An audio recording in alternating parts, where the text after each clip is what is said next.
This is what I've done. And so, you know, what you see is a different culture. That's a conversation we never get into it really about in professional sports, but primarily the NBA, where you got cats and they go at NBA players and stuff like that. Like, you know, you bring up LeBron. You ever see LeBron go at a white boy? It's called what it is. You ever see him do that? You saw him come at me. Closest you ever came to seeing him do something like that was when he called out Brian Windhorst. What you calling out Brian Windhorst for? The man covered you since junior. Stephen A. Smith didn't hold back for a second when he sat across from the Pivot podcast crew. Staring directly into the camera, he delivered a bold line that instantly froze the entire... I see a lot of shit, too. Like, I seen Brian Windhorst on one of these shows not too long ago. Like Wendy! Yeah, you played over high school. Wendy, you guys played together in high school. Yeah, right? He was on your high school. this guy was like, you know, says he's like my fucking best friend. These guys are just weird. Sports world in its tracks. He said, "You ever seen LeBron James go at a white boy? Have you ever seen him do that?" And the internet immediately exploded, because Stephen A. wasn't just talking basketball, he was calling out the king himself in broad daylight. Welcome back to the channel. Today we're diving into one of the wildest twists in sports media, as Stephen A. Smith's appearance And has praised you repeatedly. And you used the Pat McAfee situation to go at him.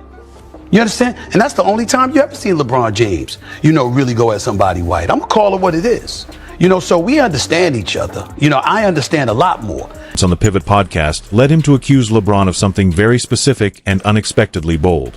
He said LeBron only fires back at black media voices while remaining silent when white commentators criticize him.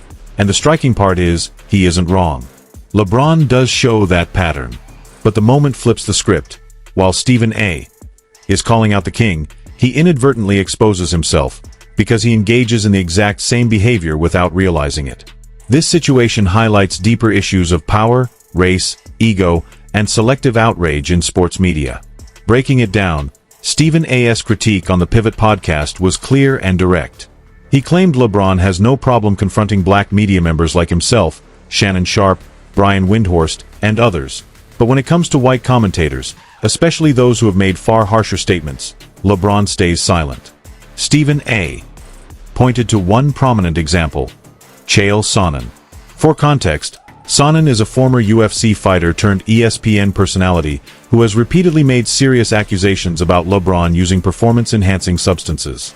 These weren't vague hints. Sonnen openly claimed that LeBron uses EPO, repeating the allegations across multiple platforms, including Andrew Schultz's show and Patrick Bet. LeBron had done something to me, and he was coming to UFC fights, and he wasn't doing autographs, and it was just one of these things that rubbed me the wrong way. And he and I have one thing in common: we use the same drug dealer to buy our EPO, and I don't see anything wrong with that. Like, there's performance-enhancing drugs, and they'll come out and try to tell you those are bad. Performance and enhancing are good terms. You can pin that on me all you want. If there's something out there that can make you better, I'm not going to lie about it. David's podcast, saying things like, that's why LeBron has crazy endurance and why he's still performing at this level at his age. These are grave, reputation-shaking accusations. Exactly the type that could end a career if proven false. LeBron never said a word, no statement, no lawsuit, no public clapback, nothing. Meanwhile, he has publicly challenged black media voices multiple times, pressing Stephen A., confronting Brian Windhorst, and even lightly shading Shannon Sharpe. The list goes on. So when Stephen A. asked, "You ever see LeBron go at a white commentator?" he was pointing to a real pattern, and it's difficult to argue with. The reason LeBron stays silent about Chael Sonnen comes down to brand control. For 20 years, he has carefully built his image as a clean, disciplined, scandal-free elite athlete, avoiding drama, blocking unnecessary noise, and keeping everything polished. Responding to Sonnen would only amplify the allegations, turning a fringe claim into a global headline.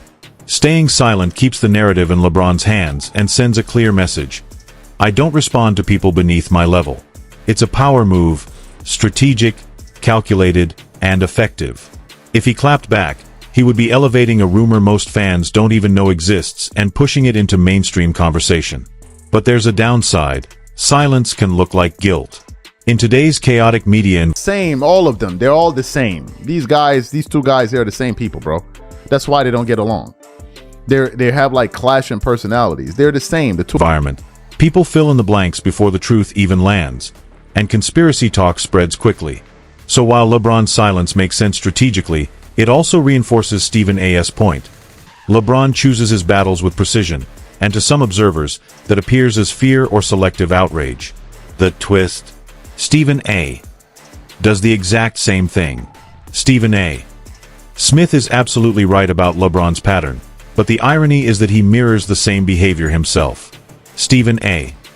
built his career as the tough love voice for black athletes, the one who calls you out when you slip, demands accountability, and delivers the "somebody has to say it" energy. But who receives that intensity most often? Mostly black athletes, black coaches, and black front offices. When's the last time Stephen A. went after a white coach or white ownership with the same fire? He might critique Doc Rivers passionately, but where's that same energy for white executives making questionable decisions? When he does critique them, the tone softens, calmer, colder, more measured. That's why fans see this as a classic pot calling the kettle black moment. Stephen A. is checking LeBron for a habit he practices constantly. The real twist is that in pointing a finger at LeBron, he exposes his own reflection. Chael Sonnen even commented that Stephen A. Smith and LeBron James are essentially the same person, just operating on different stages, and he wasn't wrong. Both are performers, masters at controlling the narrative around them, deeply aware of public perception, and skilled at using emotion strategically to stay powerful and relevant. Stephen A. turns up intensity not always because he's angry, but because it sells, generating clicks and headlines. LeBron leans into poise and calmness not always because he's naturally that way, but because it protects his global brand. They talk about truth, but what they really defend is perception. That's why they clash. They are mirrors of each other. Stephen A. wants to be the voice that defines greatness, while LeBron is greatness and refuses to let anyone else script his legacy. When two individuals with that level of ego and narrative control collide, sparks are inevitable. Zooming out, this situation reveals a broader pattern in sports media: selective outrage based on who is safe to challenge. LeBron targets black media voices because it's easier. Calling out white commentators risks racializing the moment and turning it into a situation far bigger than basketball, potentially harming his brand. Critiquing someone like Shannon Sharpe will never trigger that level of fallout. Similarly, Stephen A. pressures black athletes more intensely because it fits his brand, shows objectivity, and keeps him secure in an industry dominated by white ownership and executives. Both operate in a system where confronting white power structures directly can result in being labeled difficult, emotional, or playing the race card, labels that stick. So instead, they focus their fire on each other and people who look like them, the safest battlefield. The real story isn't hypocrisy. It's that both navigate a setup that rewards selective criticism while punishing deviation. Why does this matter?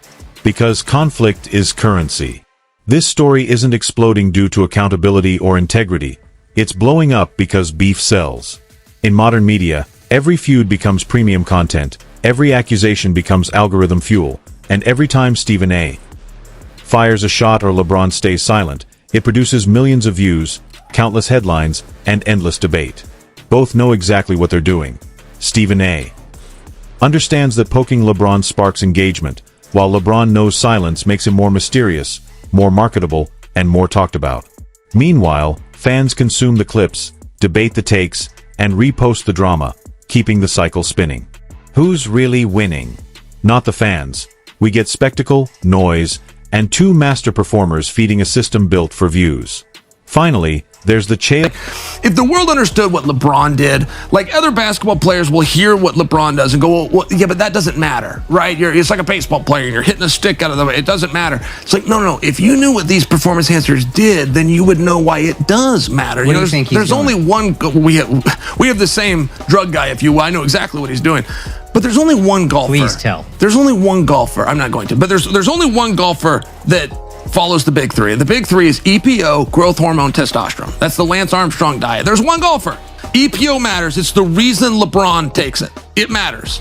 And if other basketballers understood what it did, EPO increases your red blood cells, which gives you endurance so you can play all game long. You can shoot in the fourth More quarter red blood just like cells, you more shot in the oxygen fourth in your minute. red blood cells. Okay, got you. It's the king of performance Chael enhancement. Sonnen situation, the elephant in the room.